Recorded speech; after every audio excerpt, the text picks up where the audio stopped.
അസ്സലാമു അലൈക്കും വറഹ്മത്തുള്ളാഹി വബറകാതുഹു.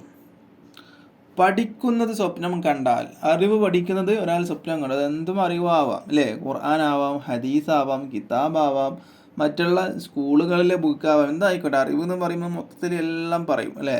മതപരമായിട്ടുള്ളത് പറയും, ഭൗതികമായിട്ടുള്ളത് പറയും, ഒക്കെ അറിവ് തന്നെയാണ്, എല്ലാം അറിവാണ്.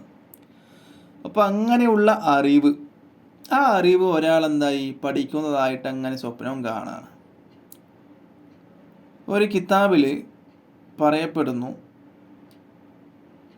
അതിൻ്റെ വ്യാഖ്യാനമായിട്ട്, അതായത് പഠിക്കുന്നതായിട്ട്, അറിവ് പഠിക്കുന്നതായിട്ട് ഒരാൾ സ്വപ്നം കാണുകയാണെങ്കിൽ അതിൻ്റെ വ്യാഖ്യാനമായിട്ട് പറയുന്നത് ഐശ്വര്യമുണ്ടാകുമെന്നാണ്.